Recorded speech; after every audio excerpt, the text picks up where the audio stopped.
Good morning. अपन Nifty के view के बारे में डिस्कस करेंगे। निफ्टी ने आज क्या किया और कल क्या कर सकता है, और बेसिकली अपन प्राइस एक्शन को समझने की कोशिश करेंगे। आप अगर मंडे और फ्राइडे का प्राइस स्ट्रक्चर देखेंगे तो निफ्टी ने गैप डाउन किया, बट दोनों दिन वहाँ पे रिकवर किया। अब आज भी निफ्टी ने गैप डाउन किया बट सस्टेन नहीं किया। अब बेसिकली क्या डिफरेंस है, आप अपने 15 मिनट्स के चार्ट पे लगाइए। आज निफ्टी गैप डाउन करने के बाद अपना जो स्विंग इसका हाई था, या जो पहला इसका हाई था, उसको एक बार भी क्रॉस नहीं कर पाया। निफ्टी ने जब आज अपनी पहली नेगेटिव कैंडल बनाई, उसका जो ओपनिंग प्राइस था 25,951, उसको निफ्टी ने एक बार भी क्लोज नहीं किया उसके ऊपर, और मार्केट उसके नीचे रहा। तो ऐसे स्ट्रक्चर में जब मार्केट अपने पहले स्विंग को क्रॉस नहीं कर पा रहा, तो अपन कभी भी लॉन्ग नहीं करेंगे, और ऐसे स्ट्रक्चर में अपन उस वक्त मार्केट को देखते हुए शॉर्ट करेंगे। ये डिफरेंस था basically Friday, Monday and Tuesday के प्राइस स्ट्रक्चर में।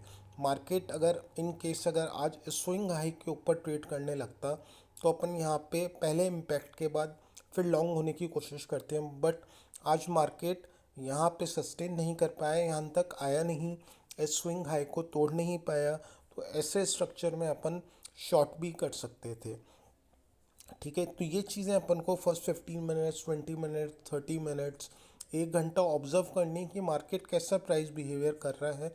क्या अपने फर्स्ट 15 मिनट स्विंग हाई को वो ब्रेक कर पा रहा है, या उसके ऊपर नहीं जा पा रहा। उसके ऊपर नहीं जा पा रहा तो ऑब्वियसली अपना यहाँ पे लॉन्ग ट्रेड नहीं बनता। अगर आप शॉर्ट ट्रेड मार्केट को देख के नहीं बना सकते, तो then obviously we need to wait and watch कि मार्केट कहाँ से अपने स्विंग लो को वापस से तोड़ के उसके ऊपर ट्रेड करने की कोशिश करता है, जो आज पूरे दिन में नहीं हुआ। इसलिए ये पैटर्न्स अपन को देखने हैं। आप फ्राइडे, मंडे और ट्यूसडे के 15 मिनट्स के चार्ट्स लगाइए, और उन पे देखिए कि दोनों पैटर्न्स में क्या डिफरेंस था। फ्राइडे मार्केट ने अपने स्विंग हाई के ऊपर ट्रेड करके एग्जीक्यूट किया, इसलिए अपन को लॉन्ग होना था। सेम चीज़ मंडे को हुई, और ट्यूसडे को स्विंग हाई के ऊपर ट्रेड नहीं कर पाया, तो इसलिए अपन वहाँ पे लॉन्ग नहीं होंगे।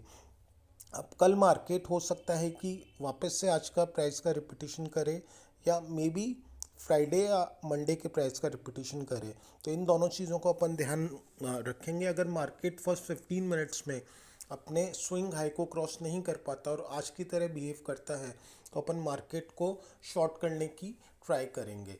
ठीक है, दूसरी चीज़ अपन को ये भी ध्यान रखना है कि मार्केट का 25,700 एक इम्पॉर्टेंट सपोर्ट है, और ये ऑलरेडी अपन डिस्कस कर चुके हैं कि मार्केट 25,700 को कैसे ब्रेक करेगा।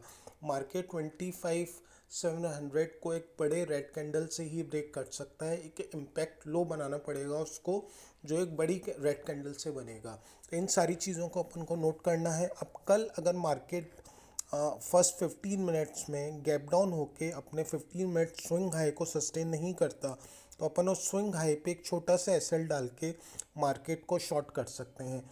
मार्केट गैप डाउन खुलता है, फर्स्ट 15 मिनट्स, 30 मिनट्स में एक डब्ल्यू पैटर्न बना के अपने स्विंग हाई को क्रॉस करके ऊपर ट्रेड करने लगता है, तो वहाँ पे अपन लॉन्ग हो सकते हैं। अब बेसिकली मार्केट ने जो डेली कैंडल्स आप देखेंगे, तो मार्केट के लिए ये जोन बहुत इंपॉर्टेंट है, 25,700, 650 के आसपास। यहाँ पे ऑलरेडी काफ़ी बायर्स एग्जिस्ट हैं। ठीक है, मार्केट को एक बड़े इम्पैक्ट के साथ ही इसको तोड़ना पड़ेगा। जब तक मार्केट इस रेंज को नहीं तोड़ता, तो हमको शॉर्ट भी बहुत कॉशियस होके करना है। इसका मतलब ये नहीं है कि अपन अपने शॉर्ट्स नहीं करेंगे। अपन को मार्केट की ओपनिंग देखनी है, 15 मिनट्स, 30 मिनट्स के स्विंग हाइज को मार्क करना है। मार्केट वहाँ पे क्या नेगेटिव कैंडल बना रहा है, मार्केट क्या उस स्विंग हाई को क्रॉस नहीं कर पा रहा, तो अपन उस स्विंग हाई को एसएल मान के अपन शॉर्ट कर देंगे। शॉर्ट करते वक्त हमें देखना है कि वो अपना स्विंग लो तोड़ रहा है और स्विंग हाई पे सस्टेन नहीं कर रहा है। पहली बार जो वो वापस अपने स्विंग हाई के पास आने की कोशिश करता है, तो क्या वहाँ पे सस्टेन कर रहा है, वहाँ सस्टेन करने की जगह नेगेटिव कैंडल्स बना रहा है। तो इन सारी चीज़ों को अपन को प्रैक्टिकली मार्केट में देखना है, और अपन वीकली क्लोजिंग भी देखेंगे। 2 दिन बाद वीकली क्लोजिंग है। 3 दिन की ट्रेडिंग और बची, वेनसडे, थर्सडे, फ्राइडे। ठीक है, इन सारी चीज़ों को अपन को देखना है, बिकॉज लास्ट वीक भी बहुत क्लोजिंग प्राइस के आसपास थी टू प्रायर वीक, और इस वक्त अभी तक भी बहुत क्लोज ट्रेड कर रहा है, मार्केट एक क्लोज रेंज में ट्रेड कर रहा है। तो मार्केट जब तक लास्ट वीक के स्विंग लो को नहीं तोड़ेगा तो अपन मार्केट पे बियरिश नहीं होंगे, ठीक है, unless and until last week swing low is broken. We are not so bearish on the market, but obviously we need to see the price action, और अपन इसी हिसाब से ट्रेड करेंगे। हो सकता है मार्केट कल यहाँ पे एक नेगेटिव कैंडल बना के 25,853 के आसपास यहाँ पे डिमांड क्रिएट करने के लिए, लिक्विडिटी लेने के लिए आए 25,750। मार्केट को जब भी बियरिश होना होगा तो मार्केट एक बहुत बड़ी नेगेटिव कैंडल से 25,700 750 की 650 की रेंज को तोड़ेगा। तो ये सारी चीज़ें अपन को नोट करनी है, और इन सब चीज़ों को देख के अपन कल का ट्रेड करेंगे। आप फर्स्ट 15 मिनट्स अपने लेवल्स को वॉच कीजिए।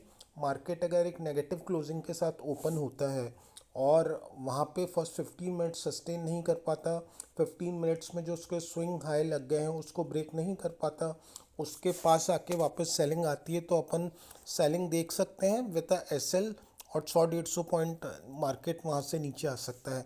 मार्केट अगर 25,900 के ऊपर ट्रेड करता है, इफ़ मार्केट ये जो इसकी लिक्विडिटी है which is around 25,900 odd levels, तो अपन मार्केट पे फिर एक बार लॉन्ग होने की कोशिश कर सकते हैं।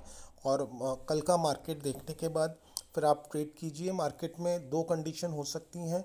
आप फर्स्ट 15 मिनट्स को बहुत क्लोजली ऑब्जर्व कीजिए if you want to trade intraday in this situation. और ये चीज़ अपन को हमेशा ध्यान रखनी है कि अभी मार्केट का 25,700 एक मेजर सपोर्ट है, तो again we are coming very close to the support. But अगर अपन को 100-150 पॉइंट ट्रेड करना है तो ये दो चीज़ें ही अपन को ध्यान रखनी है, which is first 15 minutes opening price, क्या मार्केट 15 मिनट अपने स्विंग हाई या स्विंग लो को तोड़ के ऊपर ट्रेड करने की या नीचे ट्रेड करने की कोशिश कर रहा है, अपन उसी डायरेक्शन में ट्रेड करेंगे। Thank you.